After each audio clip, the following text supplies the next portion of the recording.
private. It shouldn't go live. No, offline chat. Should not be like this. Yeah, it says live, but I don't know. Maybe we'll go live, but I don't think so. I put it See, private. So I'm usually glad we also. private it records, but it's not done. I'm glad because we want to put this in the public domain if it works out. But it's good that we have the spontaneity. We're willing to do this after what happened. So I just want to share something with Scott, and I want Scott to just go for it, mate. You just lay it out how whatever the hell you see it, because the way I'm sensing it, it's a frenzy. And the reason why I wanted to us get together and chat, even though for it'll be a few hours away, it doesn't matter because we'll do this on Sunday morning, is that a frenzy, right? You know what a frenzy is like? Anyone have an orgy? We have a frenzy, right? And when we go to rock concerts, we can get into the frenzy of a concert. We can get into the frenzy of McDonald's and fast foods. We can get into the frenzies of free man and sovereignty, right? So this is what really hit me hard with Jabba. I got to see a frenzy in Jabba with the Love for Life work, and I want to just explain a couple of things here, and you guys can pull this apart, pick it however you wish, right? But this is sort of fresh off the press for me because I've been contemplating this since I woke up this morning. Is that if you go back to the living dream I talk about, and you can imagine the creator is holding the dream of life in its hand. This is a linear analogy, right? And all the information of that dream is held in focus, in present sense. So when the creator moved its life into the dream of life to set into motion everything that is life as we know it, as man's dream of life, because the creator came as man, the tree is present to the creator, reminding the creator of the dream, the bird, the insects. So everything of reality is a reminder of the original intent for the dream that the creator dreamt. And it's held in present sense all the time. So we never forget who we are when we're brought up by nature. You get that? Right. Yep. So when we dream for children, inside this bubble, inside this dream of life, right? It's a non-linear, right? There's no outside or inside or anything. There's no beginning or end, but we're just trying to make sense of this. Inside this dream of life, there's man, because the creator came as man to hold the dream of life, and we're experiencing the information that holds the dream of life. And man creates man, creates man, creates man, creates man. And there we have all of us as man, right? Womb man and man. And all we're doing is creating dreams out of the dream of life and holding those dreams and directing our life force energy into these dreams, like spiraling a vortex, to create a child that we dream for. So all the sensations of nature forms the living dream that we hold. And the more we surrender to the dream, which we naturally do because we don't even think about it's happening, it's like we're spiraling energy of our intent into the dream. And with the partner that we held, because we dreamt for a partner too before this even dreamt for the child, we dreamt for the partner. The partner comes to meet the dream, and we hold this dream. And then together we hold the dream that we've created for a child. Now, as long as we're present to the dream will be created because we will spiral the energy into the dream to create the child, right? Now, what happens? The dream sweeps us up, and we come together in that fusion to create the child, the physical form. And that's the same as creation. Now, this is not a frenzy. It's just creation. Now, as long as we are present to that dream and we're holding the dream, the intention for creation of that dream, as in partner, child, reality, nature, it's always present. And that authentic intention, that original dream, is in each of us and in everything, because every instant is unique and original, always unique and original. There isn't a moment that can be repeated, and there's nothing that exists that can be repeated. There's no copy, no mimic going on. if we forget that dream of life, as in we forget the partner because of other things that come in our head, we can cause the dream, the relationship, to fade away and die, right? So while we hold the dream of life, the sun is shining because that's the presence of our intention as man to the dream of life. As we hold the dream of life to the partner that we dream for, the sun that shines is that dream as the partner that comes to meet the dream, because that partner dreams as we dream it. So the sun shines as the life of that dream. And as we hold the dream for a child, which I've talked about years ago, Scott, you would have seen all this when I put this up years ago in Love for Life, you know, long time ago. We're surrounded by nature, inspired by all the sensations, all that sensorama. And there we are inputting in the bubble of the dream of the child, as we did with the bubble, the dream of the partner, as the creator dreamt for the dream of man. We're inputting information of our intent into the bubble, spiraling the energy of our intention to create the child. And because we are present to the dream does not fade away. It's maintained in focus. It's in present sense. So we get caught up in it naturally, not victims to it, because we intend to do it. And we come together to have sex to create the child, as we did when we come together when we met the partner, because we know, you know, we dream for the partner. And as long as we don't forget this dream and holding it, the dream, that relationship is alive and lives. But if we allow other things to come into our dreaming that make us forget about the original dream of earth, life, nature, creation, as in if we meet another woman and get seduced by her legs or body, we can easily begin to forget the original dream of the partner and the whole sincerity and the authenticity of that relationship. That's sacred, right? Everything of the dream of life is sacred. So I say, this man, that the way our ancestors fell from paradise, well, they fell from undefined reality, was when man started to be seduced by dreams that have no place in the original dream of man's creation. And so we get sucked away. And so our life force energy is now directed into another dream that we're now holding while we're forgetting the original dream. And if we don't direct life force energy into the original dream, there's nothing there. And so the sun will fade away of that relationship until it dies. And if we write the partner off, there's nothing there, it's gone. So it's the same with the child. If we forget the child, the dream of our children, that will fade away and die too, if we don't hold it. So just as the creator holds the dream of life as the tree and all of nature all around us, and just as we hold the dream of our partner that we hold in our relationship, just as we hold the dream of our children, right? It's just how we all are, we're supposed to be. And everything is sacred like that. But because we've been inculcated by dreams that are through the system of what's happened, we have been sucked into dreams that are not of our making. We didn't dream them. They're not ours. And so this effect of this inculcation mimics the way we create naturally. But now we're doing it with a self-obsession, and it becomes that spiraling vortex of a frenzy. So what happens?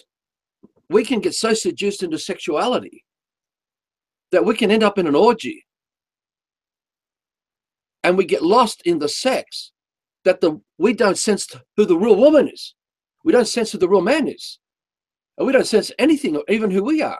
We're just in the frenzy of the dream of that sex. And we become prostitutes, exhausting our life energy for a dream that's not our dream.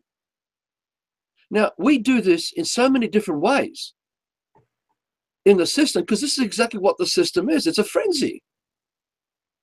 Using our power of creation to make us forget who we are and what we are, so we will corrupt the original dreams of our authenticity for a lie. And this is what Jabba's done with the Love for Life Insight work. The original reason that we intended to create Love for Life was born out of the frustrations and horrors of what this man through dealing with the system, right? And the horror of that there was no community immunity. And so there's a whole array of reasons that motivated this man to start to create Love for Life. But that wasn't this man's dream. And this man wears the dream and holds the dream. But because this man shared it on Facebook and internet, believing we need to inspire brothers and sisters to wake up, now this man was not aware that he was creating another cult, because when you create a frenzy, you're creating a cult. And people can get caught up in the cult of the Love for Life insights, which is what happened to Scott. Oh, yeah. So I'm not a cult leader, and I'm not here to mimic and get people to personate the dreams this man held and shared on the internet and on Facebook. So in that way, it's an error of this man's making. I'm wrong for what I've done. Believing, because I'm in the lie, that I had to wake up my brothers and sisters all around me to the truth of these insights that this man's sharing, but not realizing the bigger picture during this gradualness of waking up, that brothers and sisters were clinging to the insights and started spiraling inside the vortex, forming a frenzy, which is no different to a rock concert like you watch from Jabba. And Jabba does this, back in 2008, I've been watching some of his videos. You get all these fans all caught up in the frenzy of a song. That's a cult. It's a satanic ritual. That's what masturbation is. We masturbate in a frenzy. So the reason why the occultists have orgies in their rituals is to form this frenzy state and to make sure it permeates everywhere. And then with it is all those darkness visual part 5 stuff that I've been pointing out, these rituals of sacrifice, which is part of the frenzy of a destroyed man lost to the inculcation of those dreams, so the man will forget the original dream of the man. So we have this tendency from childhood to fall into the frenzy of Superman because it was read to us and we liked it. So we took on the costume of Superman and we began to perform the frenzy. We spiraled into performing Superman, Spider-Man. Until we got bored and went on to the next one and on to the next one. You have to speak up. I can't hear you. You're not loud. Until we got bored of the frenzy and went on to the next frenzy and on to the next frenzy and on to the next frenzy. And that's what I've seen myself so much is I've gone from dream to dream to dream to dream to dream because I've never created my own dream to live for. I've latched on to other people's dreams, to other people's frenzies. I got caught up into it and mesmerized by it, like very much like your guys' work. I went to Australia completely mesmerized, wanting to be the Love for Life work, but not realizing that that's all I had to offer when I came out there is a script that you guys had set out there that I latched onto. And I was hoping that, I mean, deep down, I knew that wasn't who I was, but I was hoping that maybe a little glimmer of hope. If I go out there, maybe it could become me. If I just went and lived with people who create these insights, and if I put myself into it, then maybe that would be me. But it all started from complete bullshit and nonsense. I mean, what was I expecting, really? The only thing I could language, didn't we? We've done it with everything of the system up to that point. So all we know is how to create frenzies. Absolutely. Because all we know is bonding with cults. We bond with cults because everything of the system is a cult within a cult within a cult of this spiraling dream. We're holding dreams that are not our dreams and directing energy to them, and we get lost inside them. Mm-hmm. And this is what's happened to Jabba, and this is why I pulled the plug on him. This is why I brought up the subject and began to confront him, right, to see if he has any sense left.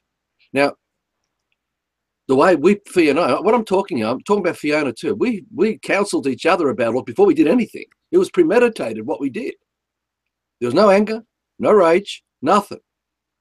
We just saw the program running that I explained in that post I put up late yesterday, how Jabba has taken on the definitions of Love for Life, no different than what you did, Scott, and started performing the frenzy.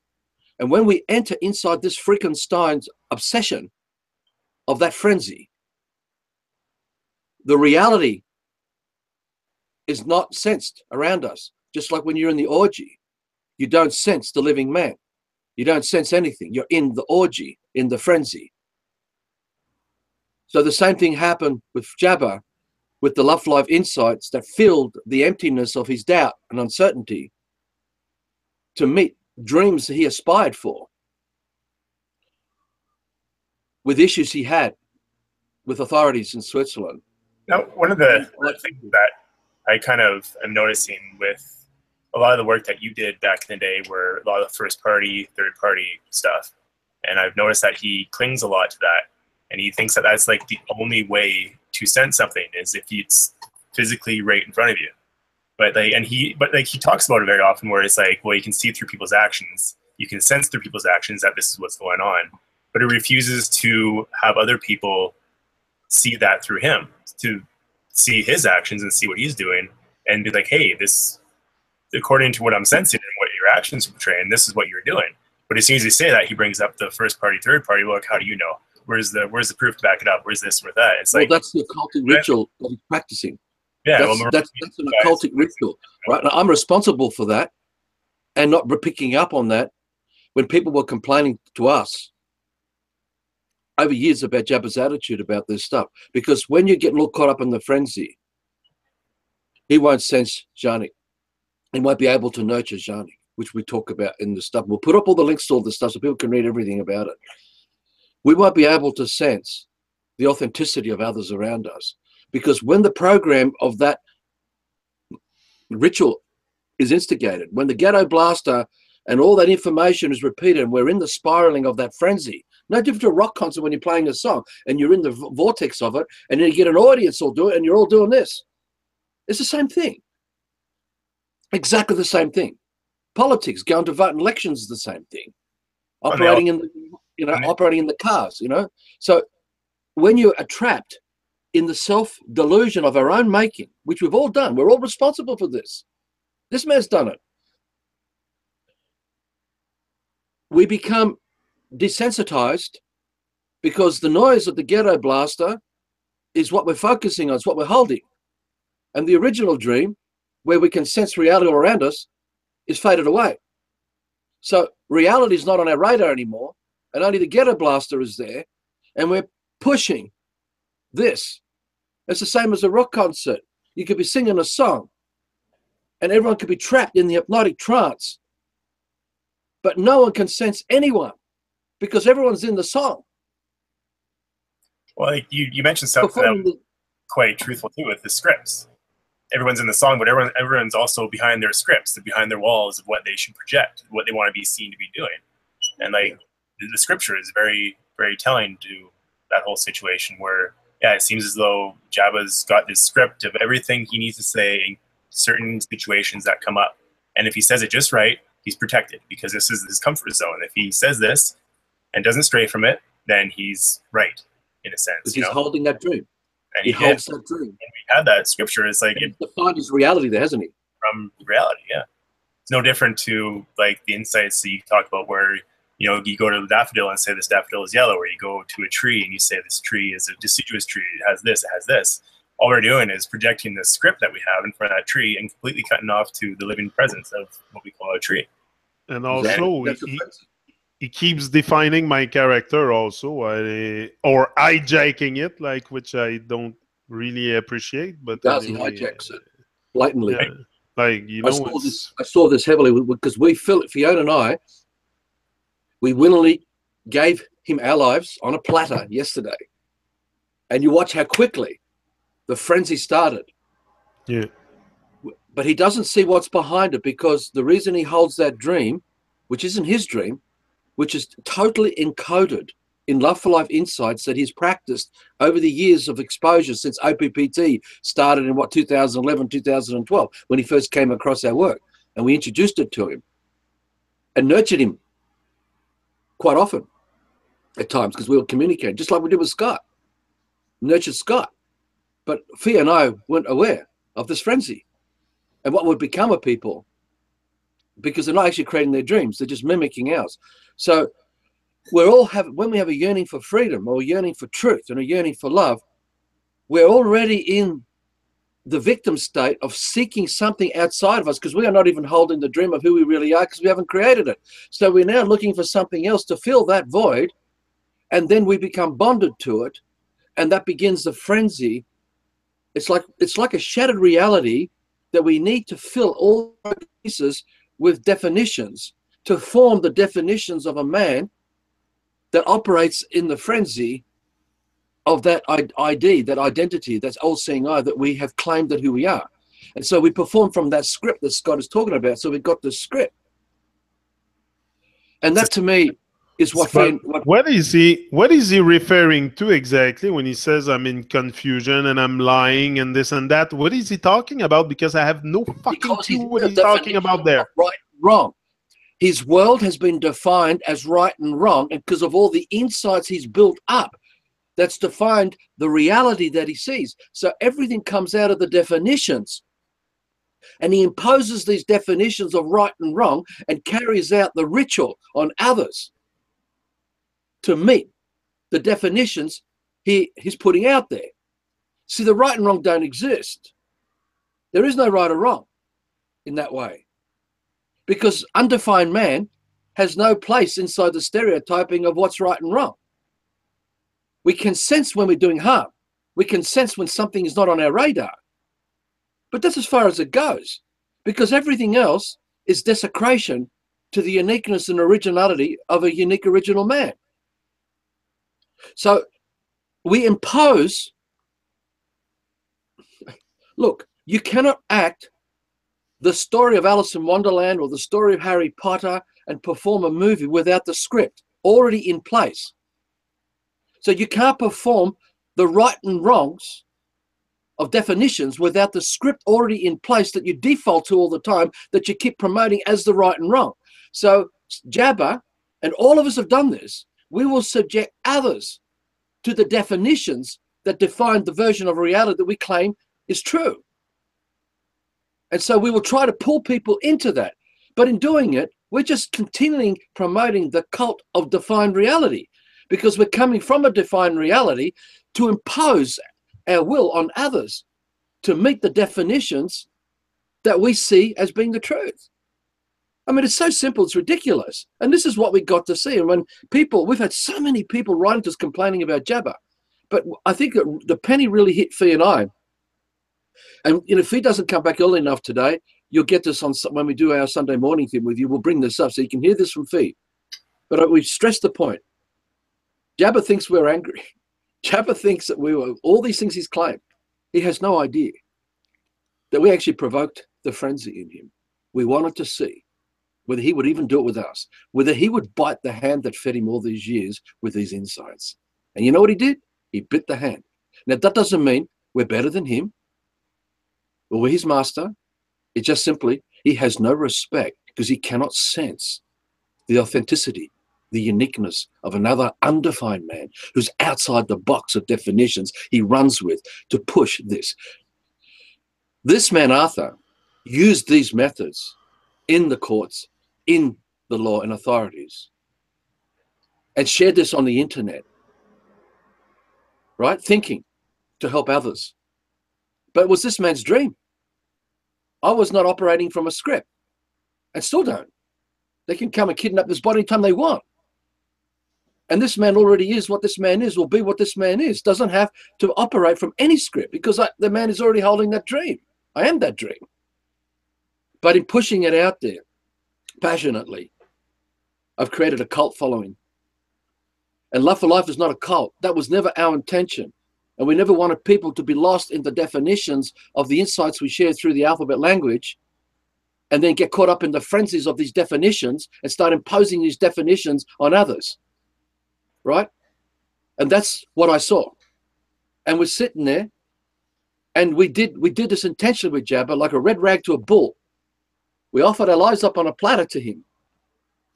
Let's see whether he'll run the frenzy with us, because it will tell me just how far he's gone, or whether he could sense our intentions to what we were doing. All right? And then you see the cult following around it, all the peripheral thing, everyone else who gets sucked into it with Jabba. Oh, it's terrible. That's what I seen in the comments.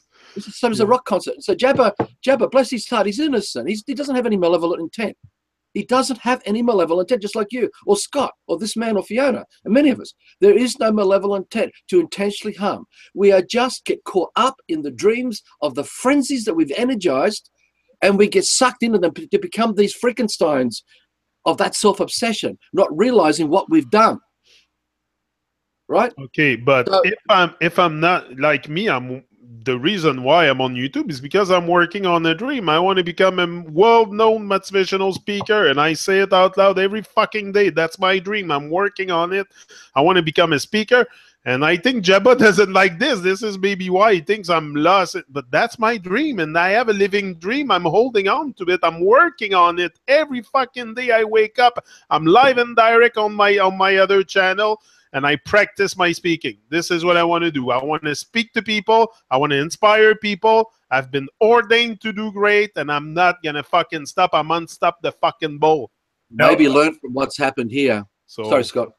Just a question, Janik. Do you when you're in that dream of wanting to become a speaker, are you coming from a script at all, or are you doing it freely? I started that on my own. That's Motivation Academy. It's my baby. That's my other channel. My channel is not the Tru-Mon Show. This is where I do hang out. But my real channel is Motivation Academy, and I invite you to visit it. I have thousands of videos where I practice my skill. I want to become a speaker. I am a speaker now, but all I do on YouTube is not it for me. That's only the beginning. I have a big dream, a big vision. And I'm walking towards it. Can I say, look, we all can sense, when we're authentic, we can sense each other's intentions. We can sense the inspiration. It's like a seed that sprouts of us. And that leads us from the system, through the system, to do something. Yeah. Now, we will get caught up in scripts. You will be caught up in scripts. We all get caught up in scripts because we are in the script of the system. And we are spiraling in these frenzies. But if the intention, the authenticity of is there, we will keep coming up against these scripts and expose it for what it is and let it go as we keep pushing forward in letting go, and so that the authenticity of the dream comes to fruition, right? So, and we don't know what that's going to be until we've completed. So we can't judge anyone until they've actually created it, right? You can't just sit there and we point down and judge everybody because they're in the middle or in the early quarter or in the last phase. It's irrelevant. It's in the fruit. And that the fruit will reveal the truth of the original spark, of that inspiration.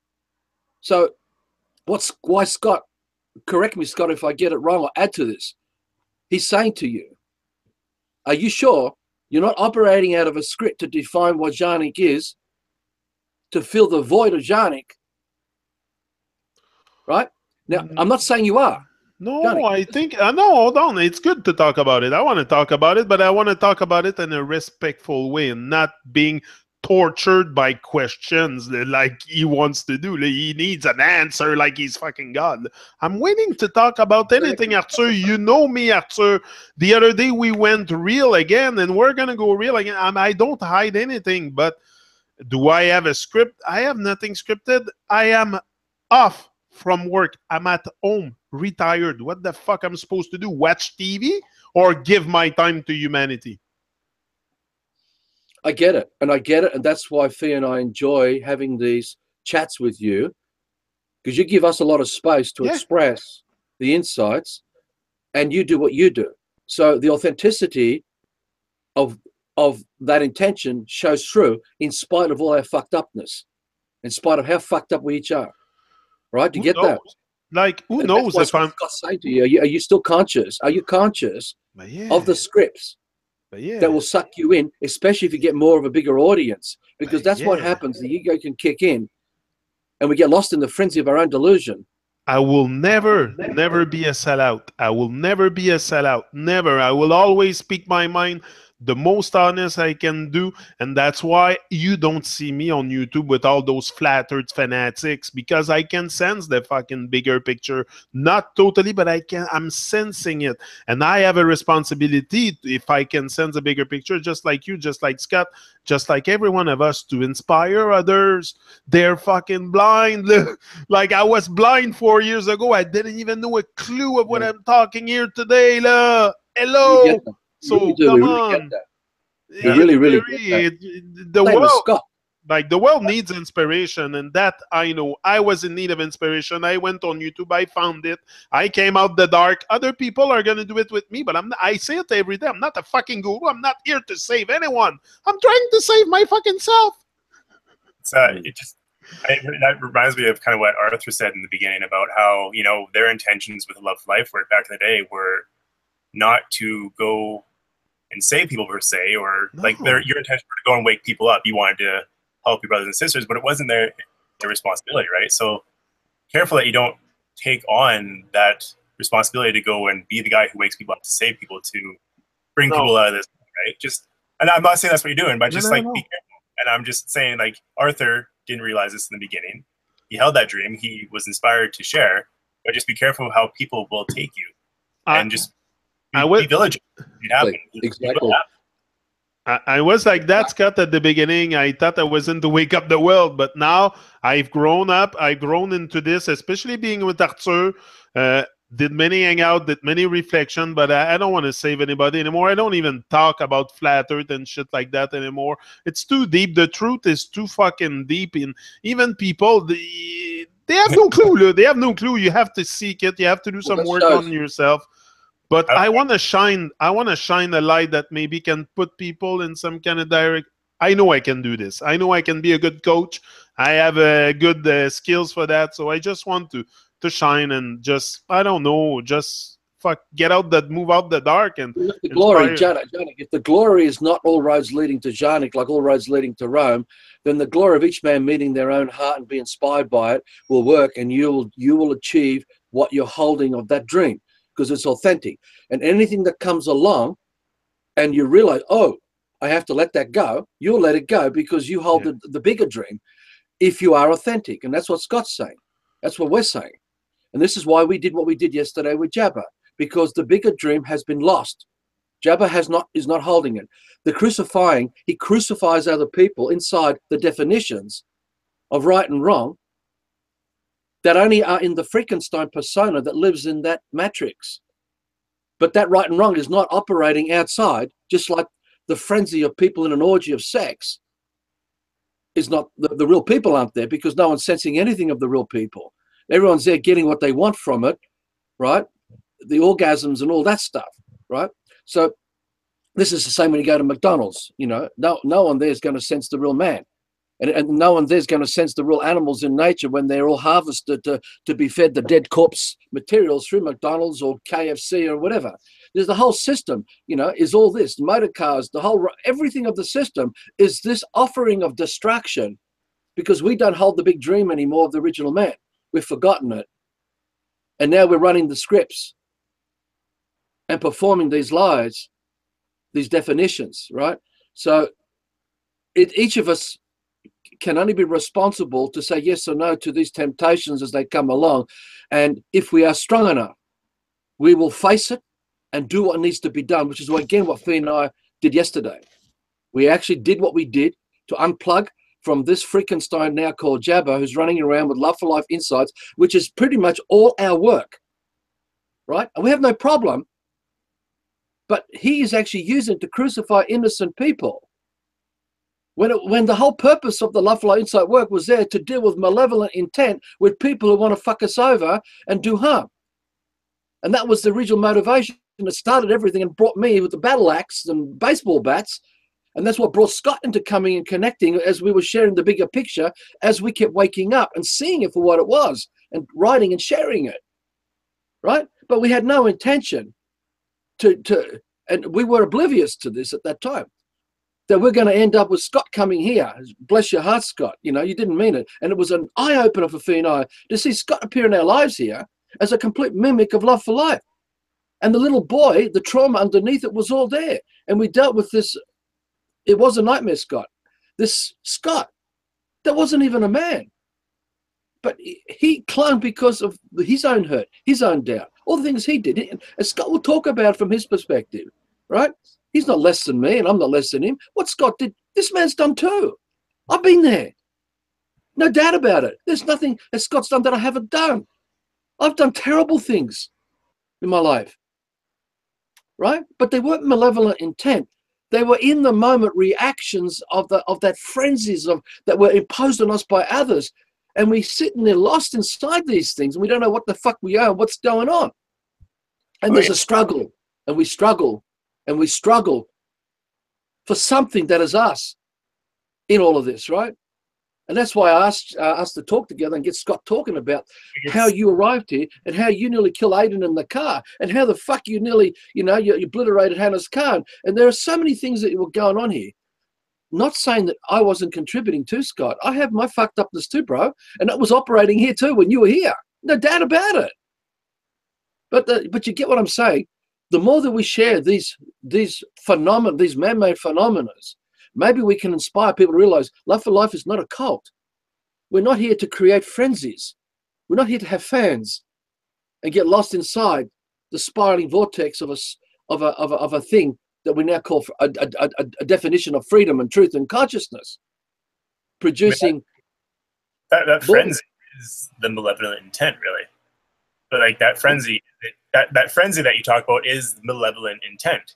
But it's not who we are. It's the shit we get caught up in. It's the shit we put our soul, our energy, our good hearts into. Someone else's malevolent intent. Yeah. So I mean, like a lot of times, like if you can sense it and you can address that malevolent intent without casting away the man that got caught up in it, then exactly a lot of the work that you did, and like with the courts and all that stuff, can work. But you have to be cautious that it is in fact the malevolent intent that you're focusing on, and not to do harm to the man. You're trying to fuck off the malevolent intent, not fuck off the man. I think exactly. That's a very fine line. Exactly. The way this man looks at it is that the intention of the occultists who have defined these rituals became the frenzies of our lives because we got exposed to the information of those definitions that defined the matrix for us. So we would be in their world spiraling inside that stuff. So it isn't we are in the malevolent intent, but we're not of the malevolent intent because it is not our dream. We did not dream this malevolent intent. So there's the thing we got to, this is the thing that I found that Jabba has great difficulty with, and I've come across this with others, and I experienced this with you when you were here. When we can't sense others, we will perform the rituals of this trauma because we don't know how else to be, because that's all we got on offer, right? And then it needs how strong some of us can actually confront and nurture people. And that's what Fee and I did with you. We nurtured you. We didn't ostracize you. We confronted you. Sometimes we had to use baseball bats, other times whatever. But the more you talk about this, Scott, I don't want to talk in third person for Scott here, but the more you talk about this and describe what happened and what was frenzy to me and some of the things you did, that was just brain-blowing to us, that blew Fee and I out, because it's that, bless your heart, you gifted us with the insights of how it, my God, how, so you've actually willingly sacrificed your life to gift this for the bigger dream. So it's a gift. You offered us a gift, Scott. It was a gift to myself as well, because I got to see full on the shit that I had no idea. Well, I mean, I wouldn't say I had no idea was there, but the shit that I was willingly ignoring because I didn't want to take it on and do something about it. I wanted to pass the buck to other people. Like the inspiration for coming to Australia, I still remember the moment. Like I'd always thought, yeah, it'd be nice to go and visit Arthur and Fiona and live with them for a while. But that deciding moment that made me go, fuck it, I'm leaving, was me getting mad and hating on my parents because of something they did, something they said, something that did not please Scotty. So, well, fuck you guys, I'm leaving, I don't need you. Fuck all my friends, I just pretty much said, fuck you guys, I don't need you. Everything that I had started creating in here in my home, I just said, fuck you two. I just gave it up. And, because really, it was because all the things that I was creating weren't much, I didn't create them uniquely. They were so easy to give up because they weren't my dreams. They were dreams of what can Scotty do to make himself look like this? Like me getting the horses. I still remember back in the day, it was like, oh, how great would it be to have a couple horses? All the girls would think this about me and all people would think this about me. And, if I could take on a couple horses and, it would really show a lot about me. And it was all so me, you got me, horses me, for pussy, did you? Is that why you got horses so you can have pussy? Oh, honestly, to be completely honest with you, yeah, that's why I got horses. That's what some people That's get a- out of it. And certain mine guys, isn't it? from before I came to you guys was what can Scott do to impress people? I did that And too. it was fun because it's all based on our insecurities. It's us having to show this script, this stereotype to people, so people will look and be like, "Yeah, he's cool," and you go, "Hey, yeah, you're right. I am cool. I am this." And then we fill that void and we feel good for a little while until the next day we wake up and it's gone. Yeah, it's empty, not isn't it? sustaining. Because it's not our dream.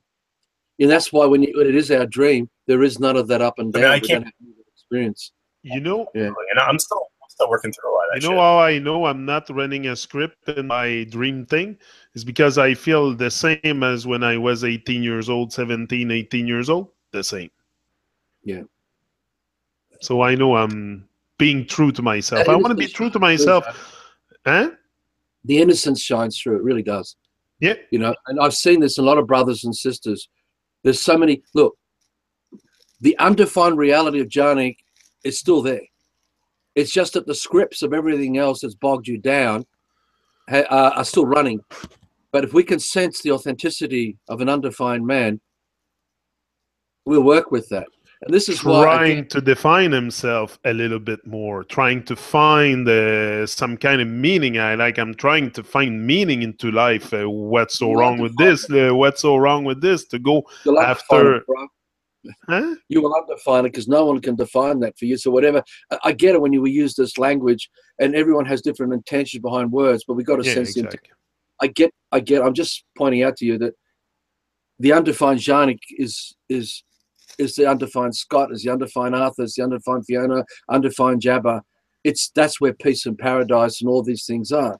But with the way I'm looking at it now, with Love for Life and all the stuff that we've been doing all these years, is that we've got to be clear about when we use the baseball bats of these insights to direct it at malevolent intent by those who intentionally doing it, right, on their victims, like the Mama Queen, as far as I'm concerned, is one of those.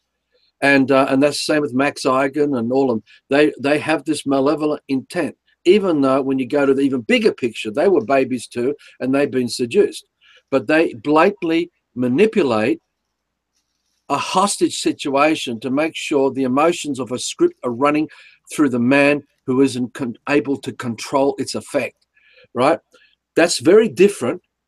And that's what the Love for Life Insight work was for, to attack and destroy that malevolent intent, to expose it for what it is and give them nowhere to run, nowhere to hide, and bring it all out into mainstream through the internet and website to minimize their effect on anybody else.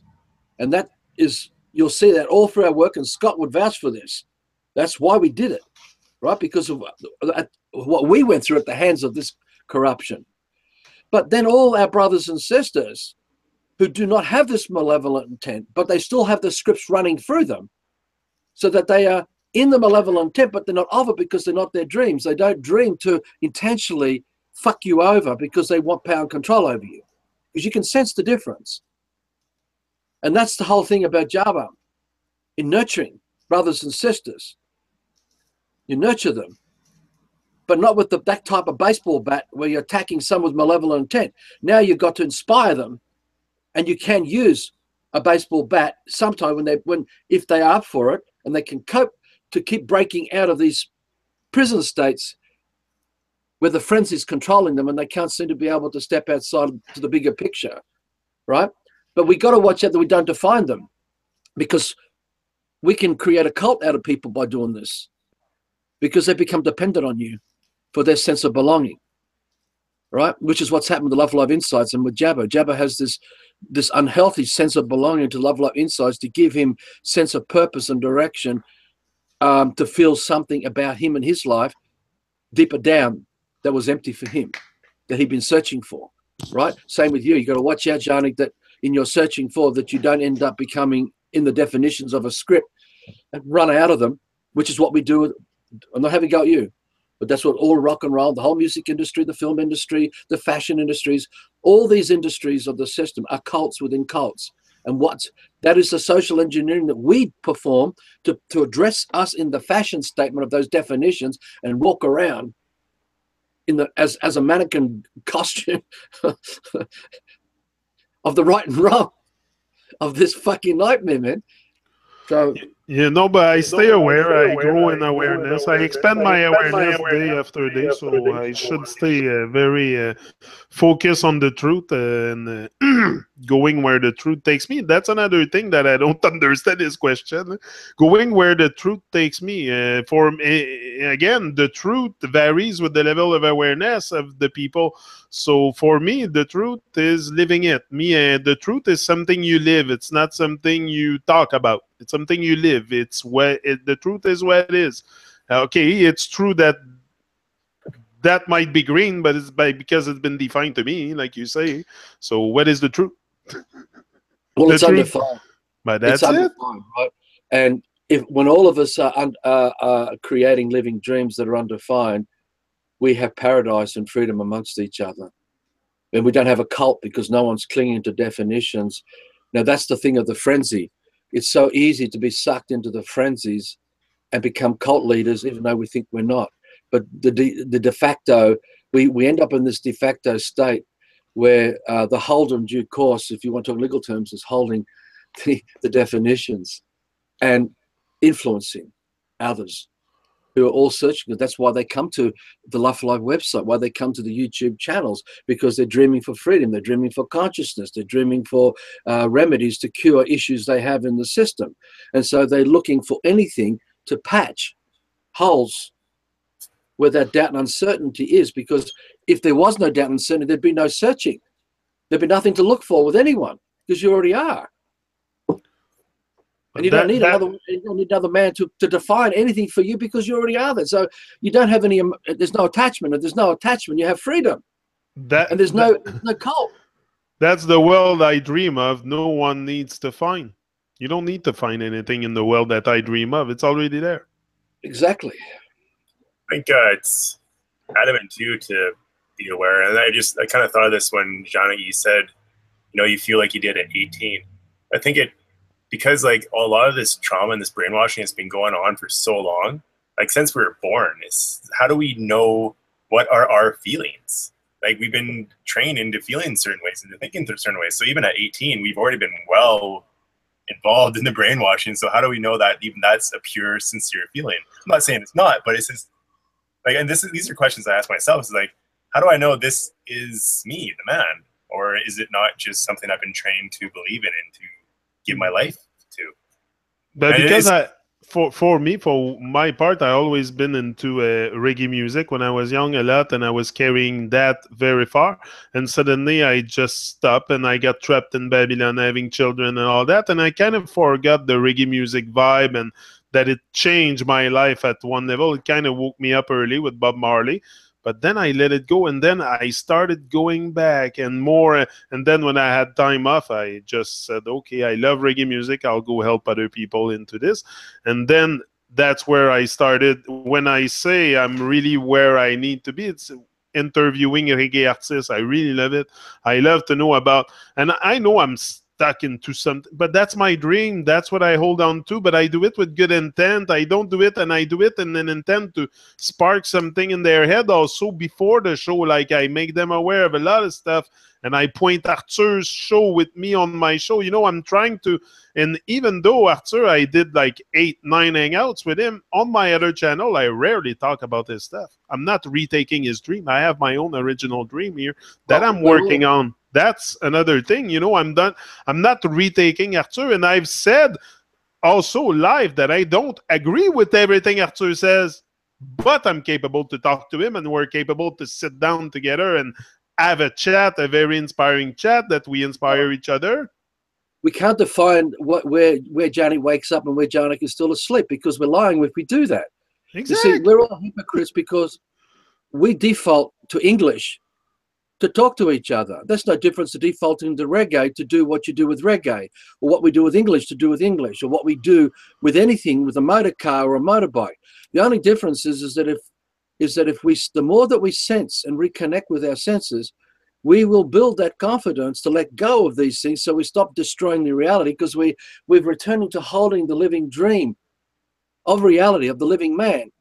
And we don't want don't hold the corruption in the dream anymore. So there's a letting go. To answer, Scott, what you were saying, when you are in nature and you smell a flower, you smell the scent, that is an authentic experience that is unique to you. And that's where your senses are. Now, the more that we attune to the sensations of those experiences without the definitions in our head defining what we're sensing, the more we connect with who the real man is. Because, see, the real man is not defined in a place. The real man is not defined in the body. The real man is not defined by a name.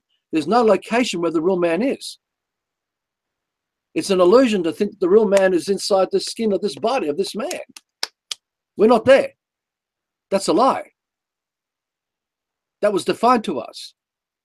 But the senses that we sense of smell, of sound, what we hear, what we taste of reality, is holding the living dream of the man that we already are.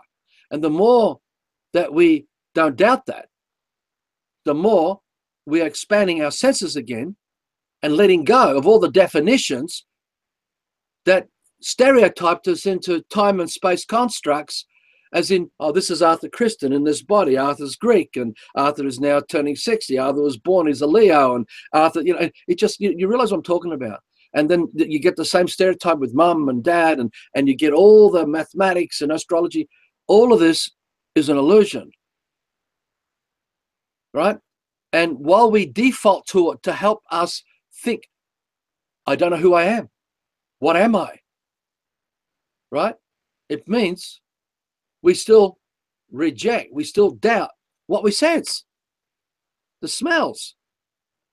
So the more that we spend out in the garden, the more we spend in reality, in nature, the more that we are part of an uncorrupted dream, the more the undefined man blossoms again, because we've broken the prison of definition to allow the man to expand its living dream that we hold, right?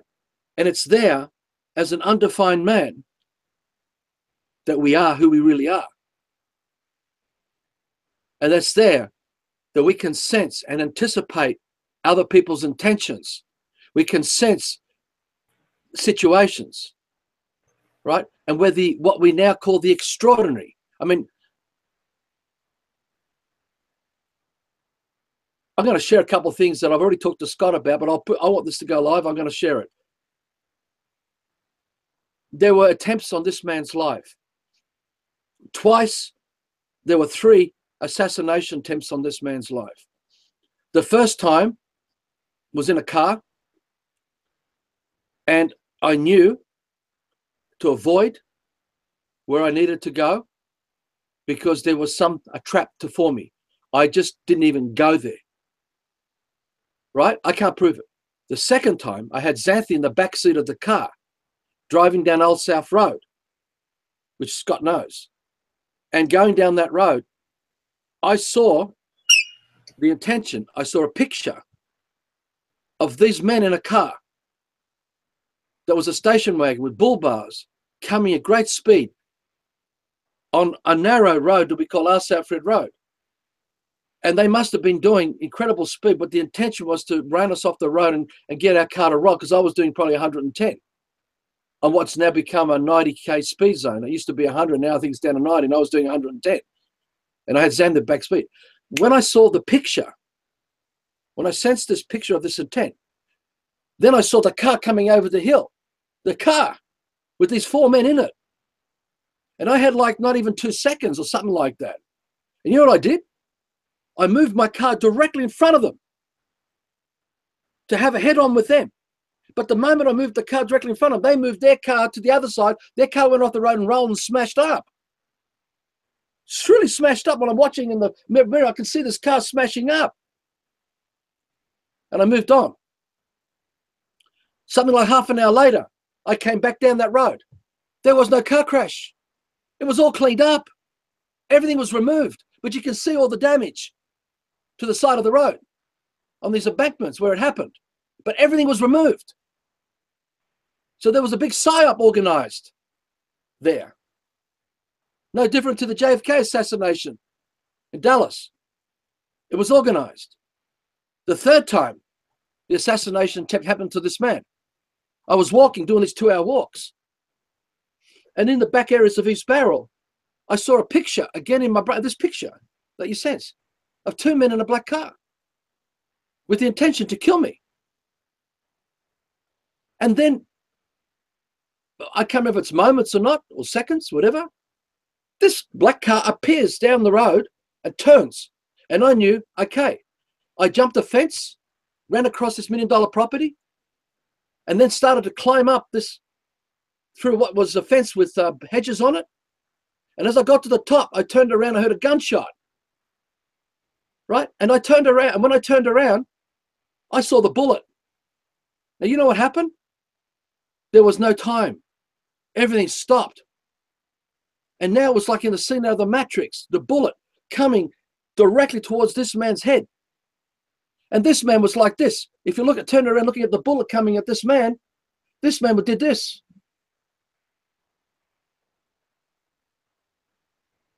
Did that. Now, it was not prescripted, unmeditated. And then the man turned and looked at the 2 men in the car, jumped the fence and went off. Right? That was the last time these type of attempts happened. Another thing that happened in 2012, this man went to sleep for 2 weeks. 2 weeks. I don't know where I was. I don't even know what I did. But this man slept for 2 weeks. And Fiona's telling me that Hannah and others had come to look after the body, pick up the body, take it to the toilet, change the body, clean the body, do whatever this body was doing in the bed. The only glimpse of anything was, I remember that my friend Bruno and another friend Georgia Rapart, who we used to do chats with many years ago, were there in the bedroom looking over this body, doing acupuncture or something. Right? But whatever happened, eventually Fiona spoke to another friend of ours who's a chiropractor in Fiji, who gave Fiona another type of garlic-based remedy that you put on the bottom of your feet. And they put these on my feet. Now, whether that caused me to pull out and wake up, or whether I was coming back or whatever, I don't know. But when I came back, I was a baby. I felt like a baby. The innocence was so profound, and the senses were so heightened. Back then, I had no definition to help me make sense of it. But I was in that dream, you could say, of that bubble, where the senses of the dream of life were so heightened that when I had to I had to relearn to get my balance to walk. I couldn't walk. I had to relearn my balance. And it took me weeks of stumbling. I couldn't walk. I had to, like a child, I had to learn to crawl and walk. I literally almost had to go through that again. But my senses were so heightened that when I was going down the ponds, just the back behind here, I was able to watch signs from more than 1 kilometer away, far more, and zoom in on small print and read it. I was able to watch people walking in the distance, right? And zoom in from far than 1 kilometer away and listen to their conversation. But more than that, I was able to look at anyone's body like X-ray vision, look inside their bodies. And when all this was happening, I came home and I was saying to Fee, this is too much for me. I don't want this responsibility. I don't want any of this responsibility. It's too much. I can't cope, because I could see the word got out about this back then. There would be a train of people at our door going kilometers to line up to come and visit this man. Right? Whatever happened, what I'm trying to say is, whatever happened got turned off of my intent. It's still off. I'm back to how things were before I had the 2 weeks sleep. But I don't forget the senses, that sensorama. Our senses, as that man who woke up from the 2 weeks sleep, that man, that child man, was not in this body. This man was much more than this body. This man filled that space far beyond. And that's why that man could read the signs from so far away, because the consciousness man had expanded so far. So the attacks of the occults begin in the womb to condition us to zoom out and zoom out so we can't hold the bigger picture. So the way to work it out, Scott, is just enjoy the senses of smell, enjoy the senses of sound, enjoy the senses of reality. I mean, if you want a definition of what truth is, that is truth. But I mean, it's not something you go searching for. It's more or less you get rid of all the lying and all the distractions from you actually being present with life. Because when you're present with life, all of a sudden that, like you said, the definitions fall away and you are living truthfully. But like anything other than that is just a bullshit lie. Totally agree. It just shows you that there is, like when those assassination attempts had, it's as if the ancestors that we are, that is the consciousness of this man, because we're undefined, because all of man is the definition, is the undefinition of this consciousness of we are. We are all of our ancestors. And we hold it here in present sense where everyone has been all this time. Right? And Janik, I don't know if you're hearing us, but your video screen's dropped out. Yeah, that's better. So I'm here. When we don't doubt anything, the calling of everything, of reality, is there for us and meets the dream. And that's why the body of this life of this man continues, because the ancestors would have been the influence that stopped that bullet that slowed everything down. Right? We all have this ability, but this man alone didn't do it. There was something greater, where this man had already surrendered to something more magnificent and had not accepted the lies of definitions that kept us in the hellish state. You know? I think it's something to just sorry to cut you off, Arthur, but anyone listening to the stories that you're expressing and sharing is to be careful that you don't get caught in the, I guess you could call it jealousy, or like to want to be able to have those powers, because it would help you fill that void. It's like, well, if I had that, I could do this, and I'd feel this about myself, and all of a sudden I'm just saying this because when I heard those stories from you back in the day, that's what was going through my head. I wasn't fully aware that it was going through my head, but yeah, I started building this jealousy over you and what you've been through and your experiences and all these incredible experiences that you've had where you've fully felt what it was like to be, in the moment, purely in the moment, to be like that baby, that man baby, right? Just be sincere and to have the heightened senses. Then when I heard that story, I was going, oh, wow, that's what I'm working towards. I got to get rid of all my shit so I can feel that. But it's like, all of a sudden now I'm living through your experiences and the man isn't there. And it's back exactly. I wanted that experience instead of living my own unique experience. Whether it was like yours or not, doesn't fucking matter. It's just, as soon as I got caught up in your experience, I'm gone. And it's fucked for me to think.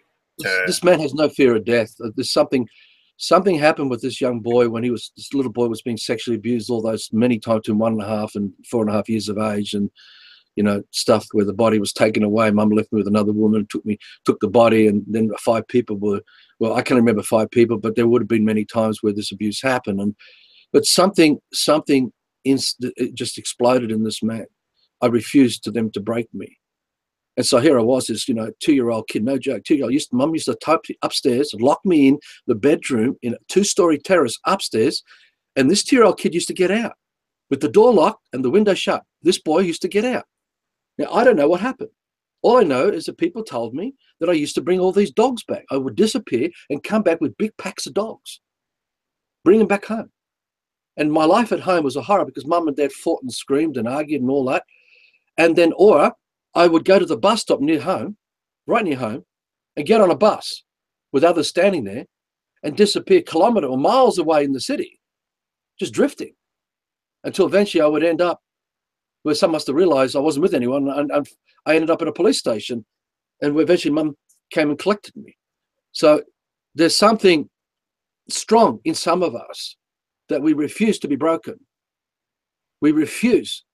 And the fear of death even though this man has, in the body, has experience of fears of height and has the fear of being suffocated, because that's what happened to this, some of these things that we're doing to this little boy. You can get past all this stuff and experience the extraordinary that isn't. That is who we are. That's present to us all the time. So something has driven me that way. But I don't, you know, when I was much younger, I would have run on an ego trip with some of these experiences. And I probably would have garnished it and destroyed any authenticity of whatever remained of the man during those early days. There's no doubt about it, because this man did have a whopping ego trip. And that's why I know it so well, because I can see through the windows of my own shit, and I can see it in others and how it plays. So it's not like pretty much everything that I'm talking about is because I've come from direct experience with the very shit that helps me to expose the shit for what it is. I mean, look, there are other experiences that I want to share with you that you probably are aware of, Scott, you know, because I may have told you these things or you read about it.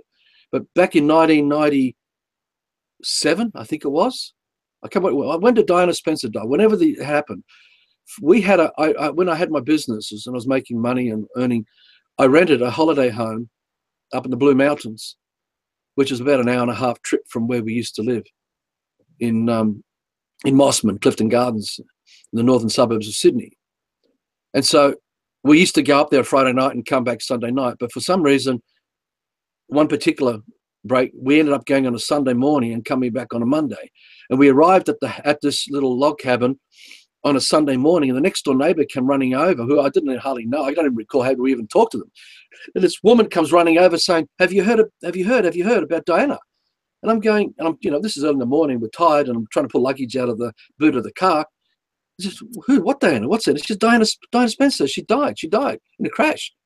And I'm going, oh, vomit, because I'm thinking about, you know, where my head was back then. I hated anything to do with royalty and anything related connection, all that stuff. I thought the whole thing was just vomit. And I'm thinking vomit, while this woman's telling me. I said, big deal. Okay, she's dead. Anyway, she goes, and I go inside the log cabin. I'm bringing luggage in. I'm dropping it on the wooden floor in the entrance to this cabin. And I felt this presence come through into this body of this man. And it was the woman, Diana Spencer. It's like it was walking.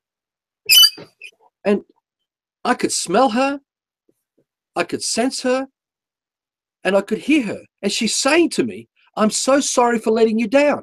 And I'm going, what? I'm so sorry for letting you down. And she's crying. And I said to Fiona, because she was coming in bringing stuff from the car, I said, look, Diana Spencer's here. She's talking to me, you know, and my eyes, I'm crying. My body is crying and there's tears coming out of me. And I knew, I sensed it, that she had been murdered, that she had actually been suffocated, strangled.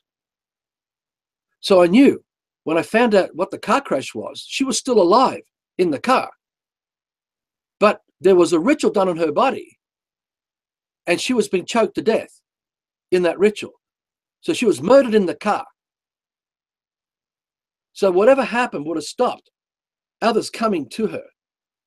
Now, what does all this mean to me? Back then, fucking nothing. You know, I didn't know what this meant, because, you know, she come in and then she's gone, and I sort of slept back into my fucked up life, just kept living, being a businessman, making money, being the Greek wog, you know, earning, you know, and just having sex with Fiona, whatever hell, wherever her headspace was, doing the social outings, you know what I mean? It's just all that crap. But now I know what's going on. Now I can sense what happened there. But that's the truth. That happened. But that's, again, our senses. And when we sense something like that, who we are is not in the prison of the defined stereotype of the man Arthur who ends here at the surface of the skin. We're greater than this. So it's our senses that can sense as far as we can hold the dream. So we can hold the dream so magnificently that the essence of the Creator is us too. And then we can expand that. Expand it. But we're so fallen from this, and that's why we don't remember that our ancestors created the mountains, created the rivers, created everything. through this sensory capacity to hold dreams, direct the energy, and watch like an ancestor could dream a bird, a purpose, and watch that bird fly from the hand. That's who we are. That's who we really are. But we're so fallen in the vortex of nonsense that we're creating bullshit. So I'm just sharing some of these things. I don't live my life out of these things. The other experiences I want to share, just to evoke anything that's possible. Like Johnny talks about, wanting to inspire people, when he goes through reggae music and his shows. When we moved to this house that we're in now, this one here, which was November 2005, I was already doing these 2-hour walks because I had been dealing with the tax department and the lies of the tax department. They were attacking this man through the business that led this man to give the business to one of my staff and walk away. And I wanted to anyway, because I'd already, with Fiona, we'd bought the beach house, the family home, and directed resources to that. And we turned that into holiday rentals to become a cash flow so that I could walk away from the business to reinvent this man's life, not knowing what the hell it was. I was only in the system's bullshit there. But when we came here, I was in the renovations during a period of the beach house, and a 7-week period that we blocked off because the house was heavily booked out all year round. And the bank that Fiona, we created a loan with Macquarie Bank, stuffed up, delayed the settlement dates, all the promises, all the paperwork in place that we could pay all the tradespeople that I'd organise, because I was organising everything. I couldn't pay. Tradespeople couldn't pay everything. And so we were sabotaging the renovation work underneath this family home of this beach house because we had income coming from the top of it, but underneath the original cabin that was built in the very early 1900s or whenever it was built, 1940s or 30s, whatever, we were going to renovate and open that up so that we can expand what was then 62,000 a year income into something like 90,000 a year, which was a lot of money back in 2006, 2007. It's a lot. 2005. It's a lot of money. Today it's like 150,000, which is easy to live on. But the point is, why I'm mentioning this is that we then discovered the fraud where the bank switched the contracts. The contracts they offered us that they approved in the documentation, which the broker had arranged, led to us bringing the papers for the broker to sit down with us for us to sign. We didn't sit down and go for all the very fine detail because we were under the pump of getting the renovations of this family home sorted out. We had the 7-week period, and I'm busy running business and all these other things going on. We already had some kids and all this stuff going on. When we discovered that they tried to take almost double the amount of money out of the bank account, and we stopped it, and we then found out that the contracts that they put us under were not the contracts they offered that we approved. And so everything was switched, right? But when we finally got the money, we had to rush to pay off basically, the long story cut short on this, the renovations to the original shack underneath had to be stopped. So we had to finish aesthetically outside because we couldn't finish inside, which we would have done if we were able to start from the beginning. We had the money to pay for everything that needed to be done in that 7-week block. We would have got the job done. And that cash flow coming from that downstairs that would have brought us into the 20 to 35,000 a year income on top of the 62 would have happened. But all that got sabotaged, right? And when we discovered they tried to take almost double the money or beyond a third of what we could afford to pay, which we agreed within the arrangements because it was coming from the cash flow of the holiday house, it blew us away. And so that began an issue where we entered into the courts to deal with the bank over this fraud, this lie that had compromised us. Now I'm doing these 2-hour walks. And in January 2006, with all this going on in the background with the old business and all these other things happening, I'm walking very fast. I'm much smaller, slimmer body. My head is focused because of what was happening, dealing with the tax departments who tried to bankrupt this man, tried to destroy the business and wanting $200 and something thousand, which was bullshit and all this sort of stuff.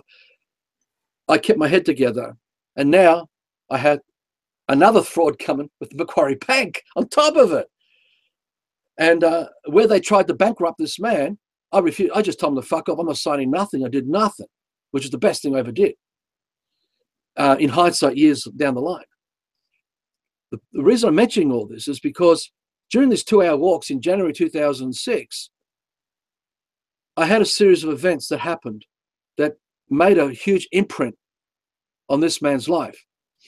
The first one was, and this is happening during the day with my older dog, Sammy, who's not with us anymore, who would have been, God knows, 12, 13 back then, or whatever.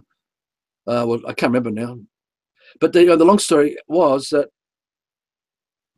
a memory came back to me, and this is all on Old South. This is all on Old South Road, Scott. This is when we go down the back of the ponds, and I'm walking up Kangaloon Road, and then I turn up Old South Road, and there's all the way up to the big roundabout of Alice, where it takes to David Woods Fields and all the playing fields. So it's more than a kilometre walk. But during that Old South Road strip where I'm walking, because that's part of that 2-hour long walk, this memory came back to me while I'm walking of an experience that I had. Okay, got that, Jabba. We'll stop this really soon. This mean Janik? sorry, Johnny. Sorry, apologies. He has to. Yeah, it's okay. I love my bro Jabba. It's okay. You can go. No, sorry, mate. Apologies. I'll take it back. That's no offense to you, okay. Jabba. No, it doesn't offend me. It doesn't offend me at all. But I just want to talk about senses here because this memory came back of an experience I had back in 19.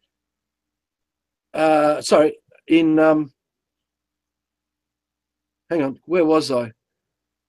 1979. It was around. It would have been around. Actually, would have been a bit early. Could have been even 1978. It was around that point.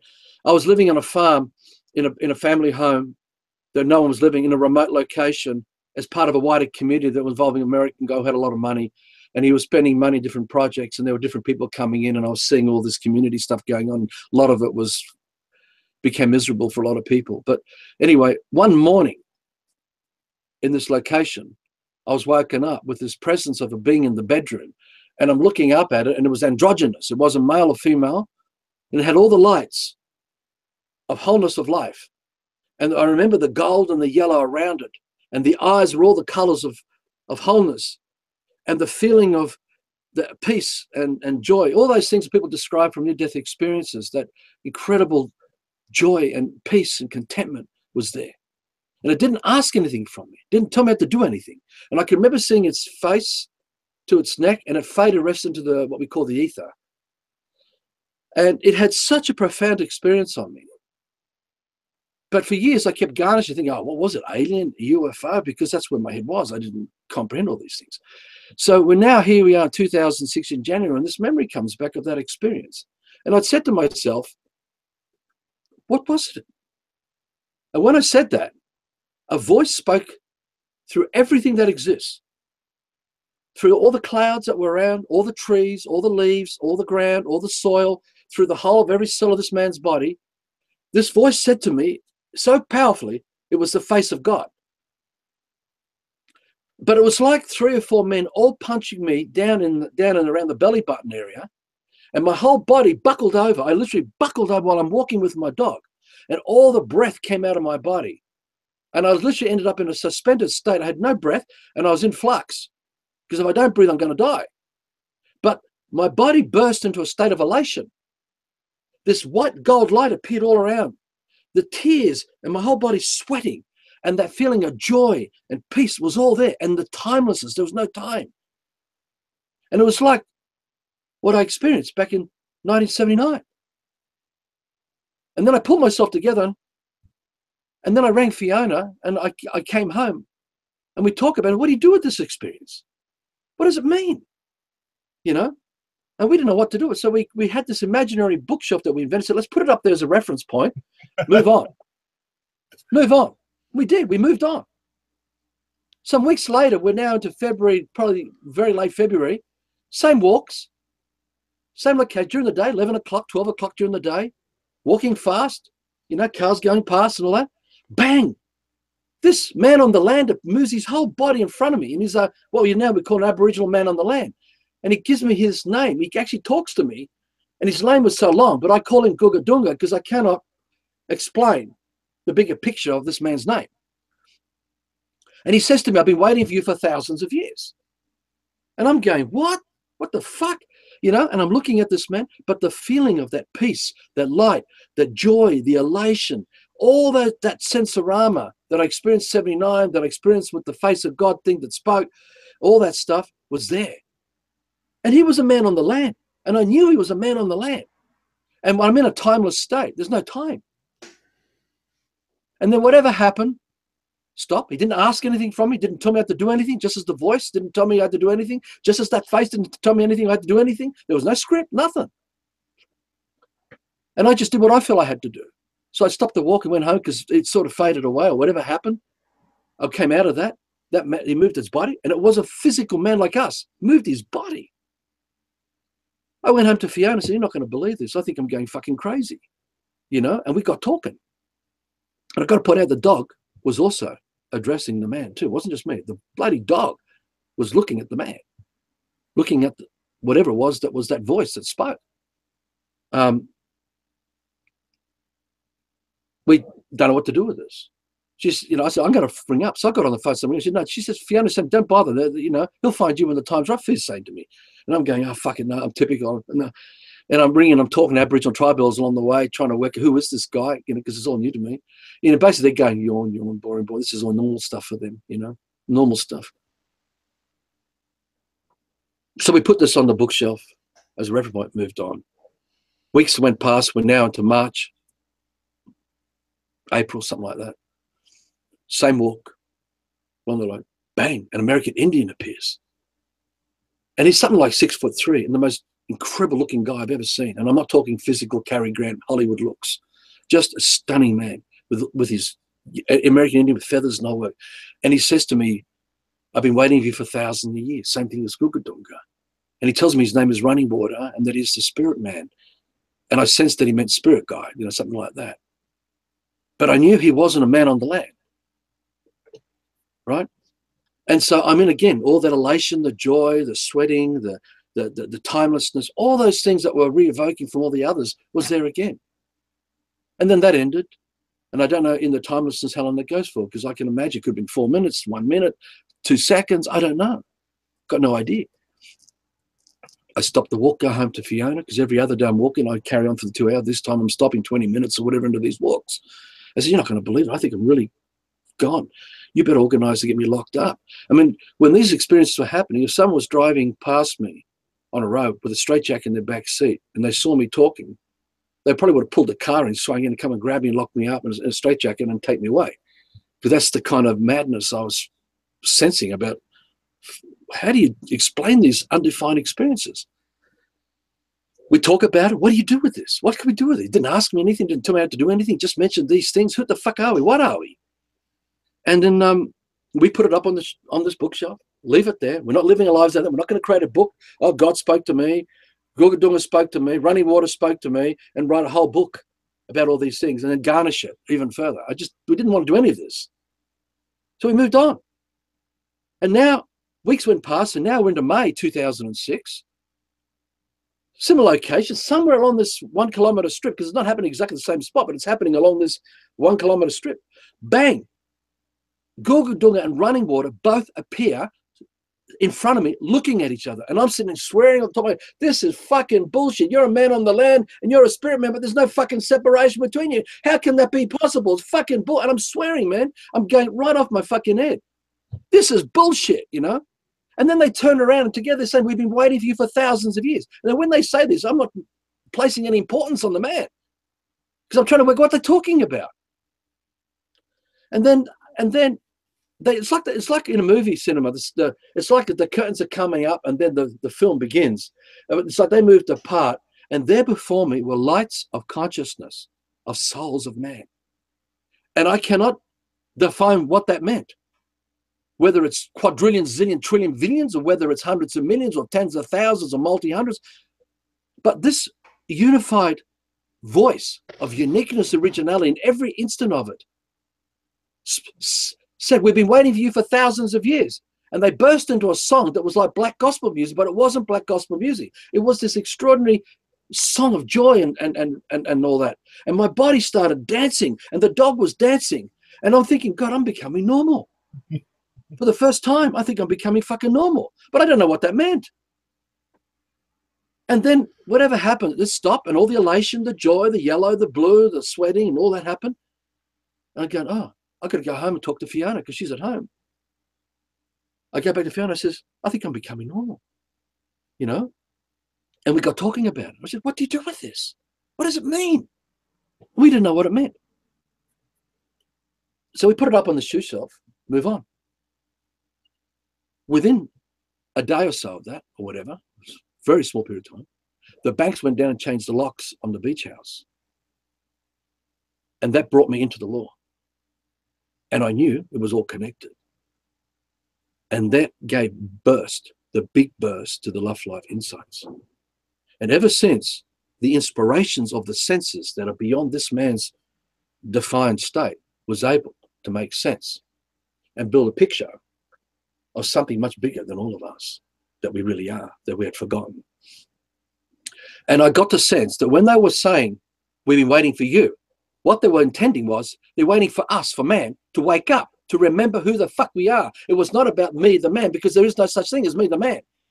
Because who the man is also the bird and the tree. It's for everything. So there's no one man. There's no self-centered, no self-obsession. So I got it. It was about man that as the dream of life, to remember who we are and wake up. Brother, wake up. Exactly. Right? Now, this happens through senses. It was a sensory experience. And then all those years later, 2002, when I had that two-week sleep. Now, I could give you so many other experiences of these sort of things, but they had a remarkable impression. We'll keep going. We'll do it on Sunday. Saturday night, our usual rendezvous. Perfect. Because I want to really get into the frenzy of this stuff and talk about a lot of the frenzy stuff, right? Yeah, no problem. Like I said, it's just because I have to go, but if not, I would keep going. It's always a pleasure for me. Awesome. And you got this recorded, so that's cool, man. Yeah, I have it recorded. Good. We'll put it up.